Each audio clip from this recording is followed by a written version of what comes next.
Welcome to The Hypnotist, the show that gives you inside access to cutting-edge hypnosis with real clients facing genuine issues. Brought to you by the hypnotherapist demanded by celebrities, CEOs, and even royalty, Adam Cox.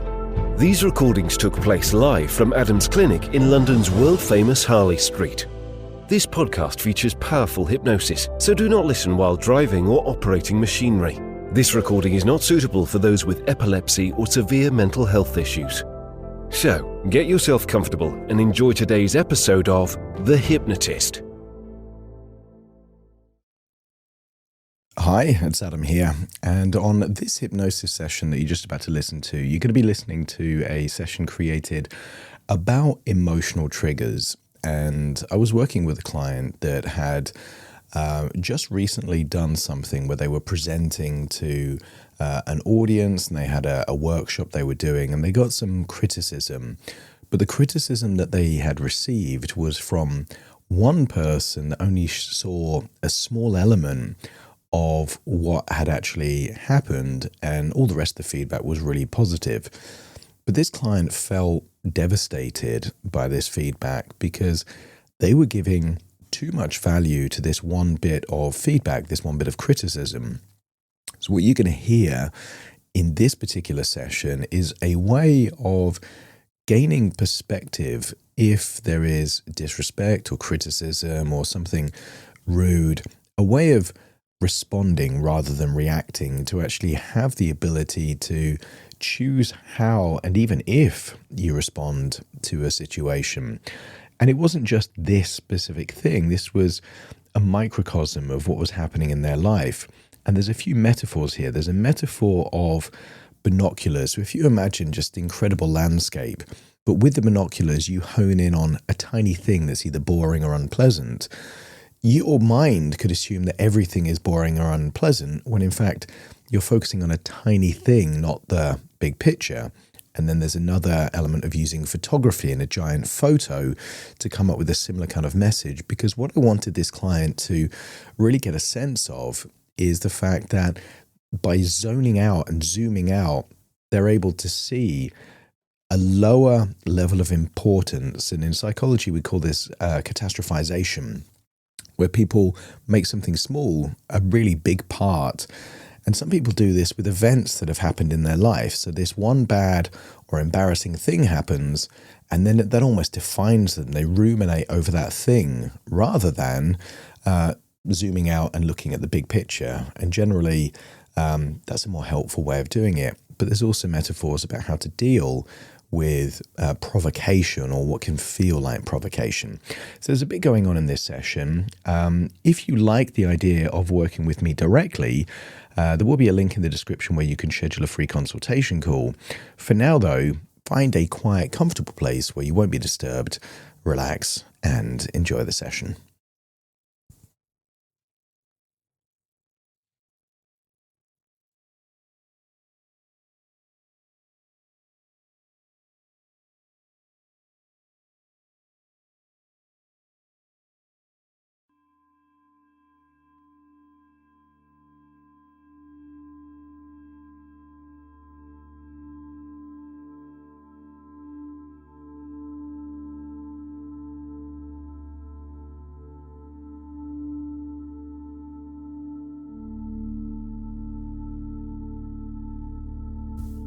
Take a deep breath in,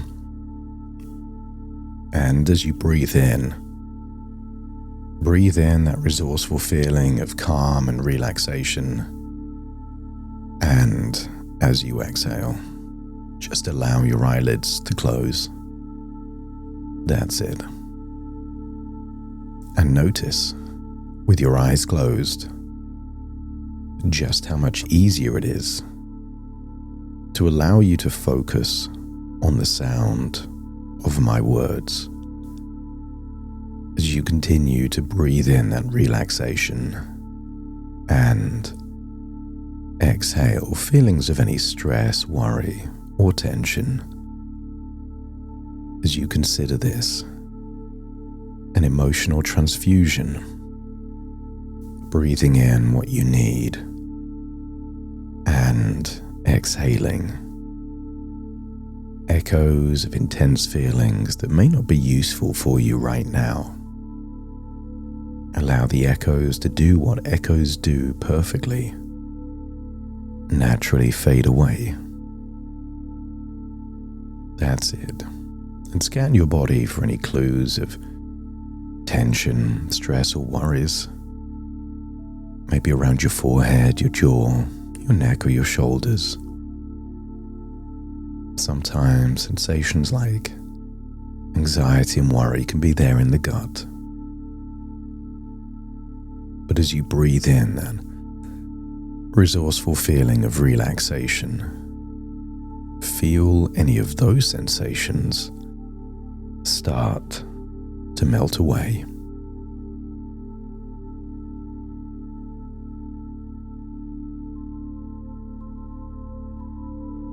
Continuing to breathe deeper, exhale for longer. And as your mind tunes in and tunes out to the sound of my voice, you may begin to wonder whether your left hand feels heavier than your right, or perhaps your right hand feels warmer than the left. Or maybe you've already drifted into a space where none of that really matters, because your mind can wander now. It can wander and it can wander, like a feather floating down a quiet stream. And maybe you can notice your breath as it slows and deepens, inhaling calm and releasing anything as you exhale with that long outward breath.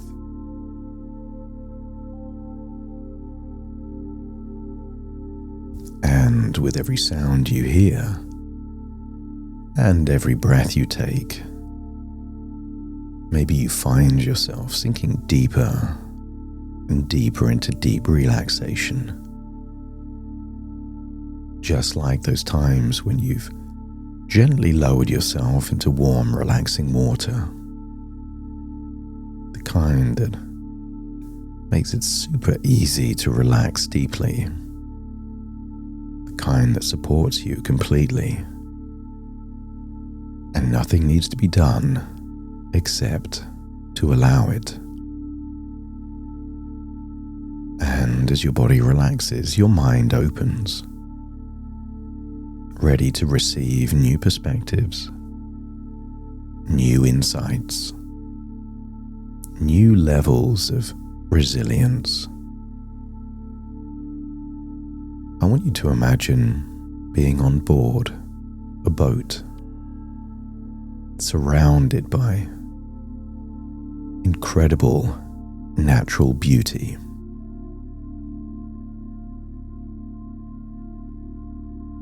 And I want you to imagine someone hands you a pair of binoculars. Imagine staring into those binoculars and seeing a tiny part of that incredible view. And maybe you see something dull, mundane, or even disgusting. But if you were to just focus on that thing and nothing else, you could come to the conclusion that you're not in a place of beauty. You're in a place of boredom or disgust. And I wonder if every now and then in your life,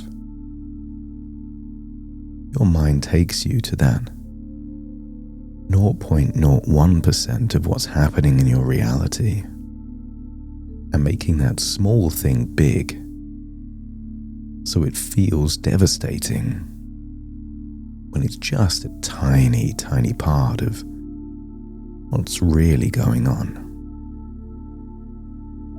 So imagine putting the binoculars down and seeing all of that incredible natural beauty. So much so that that boring, mundane, or disgusting thing can't even be seen now. the thing that you could only see when you hyper-focus on that thing is invisible when you see things for how they really are. And imagine somewhere on that boat is a staircase taking you down to the lower decks. I want you to imagine standing at the top of that staircase, knowing that each step down takes you deeper within. And let's walk down that staircase now. 10, feeling safe. 9, letting go. 8, more relaxed. That's it. 7, more grounded. 6, breathing in relaxation, exhaling tension. 5, halfway down now. 4, feeling peaceful. 3, deeper. And 2, deeper. And 1, deeply relaxed, deeply open.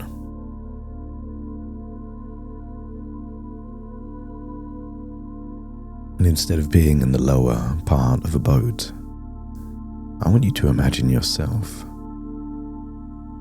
in a large hall with large walls.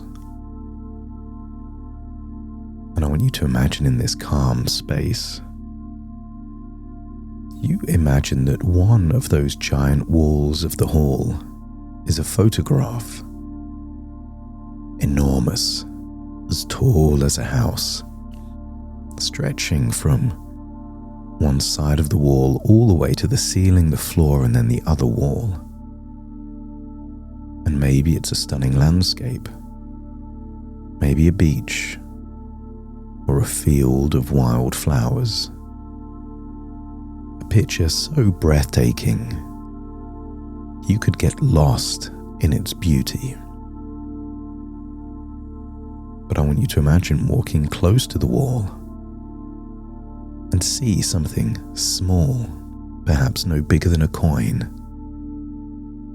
a tiny imperfection, a smudge, a speck, maybe something unpleasant or unprofessional.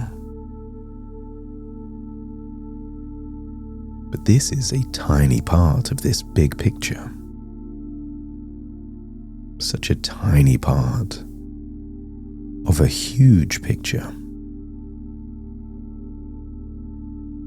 The only way you could evaluate that this picture is not incredible is to only look at the tiny part that isn't. I want you to get a sense of feeling proud of all your progress of awareness, new patterns, new observations. Congratulate yourself every time you take a breath. You choose to respond rather than react. Rather than dwelling on the tiny things that give you a different meaning. I want you to imagine that your life is like that giant picture. Yes, there are moments of discomfort, embarrassment, criticism, or pain. But these are specks, tiny smudges in the canvas of something incredible. And as you think back to these last few months, these specks and smudges are becoming less and less frequent. A moment does not define you. A mistake does not ruin you. And a comment does not control you. Because you are learning now to zoom out, to take in the whole picture, to remember your worth, your strength, your progress. And just like that skilled photographer, you begin to frame things differently. if there's criticism, even if it's fair, instead of reacting, you pause, you breathe.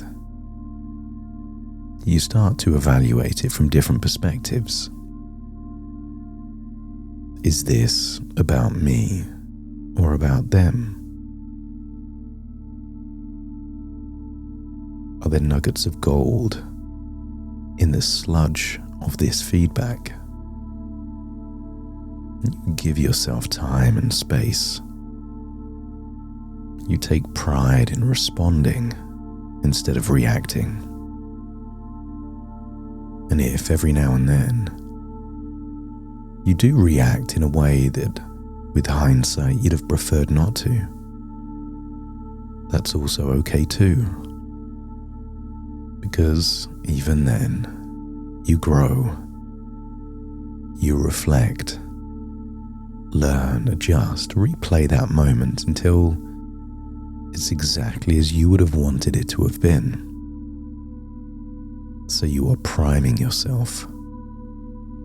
Each time the setback becomes a springboard forward to handle the next situation better than before.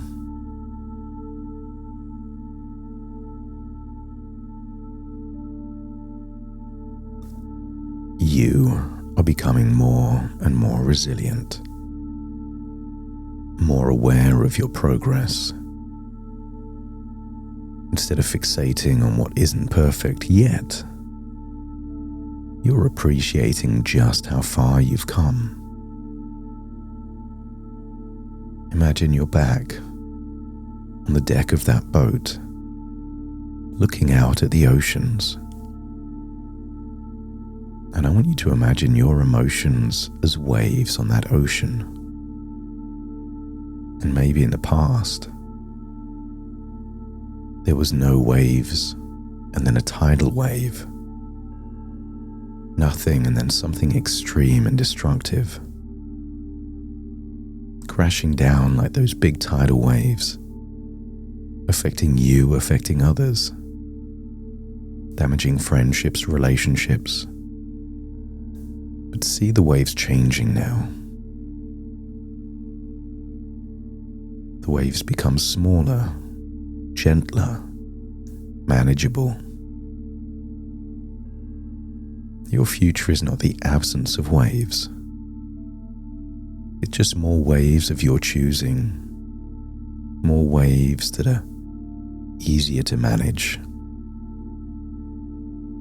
That instead of being knocked over by the waves, you ride the waves bobbing up and down. Imagine how good it would feel to ride those waves with balance. The goal is not to avoid the ocean, but just to ride those waves. And every experience becomes part of your training, your strength. Where the stronger you become, the smaller those waves feel. In the past, a wave of criticism would have knocked you over, or you would have responded with an even bigger wave yourself. But the waves get smaller and smaller, and you choose to respond, not be triggered and not react. As you, more and more, becoming the calm in the storm, centered in the chaos, and strong in the face of challenge. So as you look out to those waves, I want you to imagine a future version of you. See yourself in the kind of situations that in the past would have felt like provocation, triggered a reaction of anger or storming away. But this time see yourself with nuance, perspective, curiosity, or pragmatism. See yourself handling situations with more calm and clarity. Purposeful communication, not emotional communication. And as you see yourself, maybe you notice how quickly you recover, how wise you've become, proud of your progress, and noticing the beauty of the big picture. So that even when something unpleasant, annoying, rude or disrespectful happens or occurs, you smile. Because you remember, this is just one speck, one smudge in a life that is vast, meaningful, and truly beautiful. See those calm, manageable waves and realize that the binoculars can focus on something undesirable or desirable. You can zoom out and see the whole picture. With this perspective, resilience, and patience, you will notice more and more the progress you're making. And even setbacks simply make you even more wiser. It's time to return from this boat within your imagination. So take a deep breath in through your nose and out through your nose. Just wiggle your fingers and wiggle your toes. That's it. Connect and calibrate into the here and the now. As I now count from 1 to 10 to awaken you. Starting to count. 1, 2, 3, waking up. 4, 5, 6, more alert.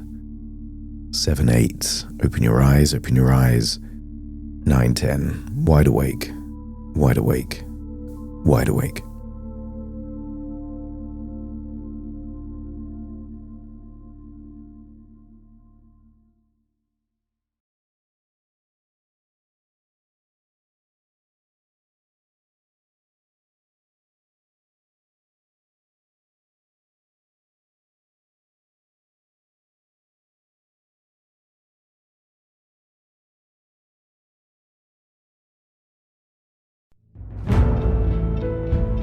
Thank you for listening to The Hypnotist with Adam Cox, the show that gives you inside access to cutting-edge hypnosis with real clients facing genuine issues.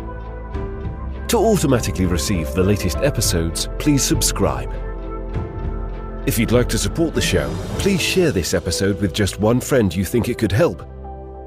And if this episode helped you, please leave us a 5-star review.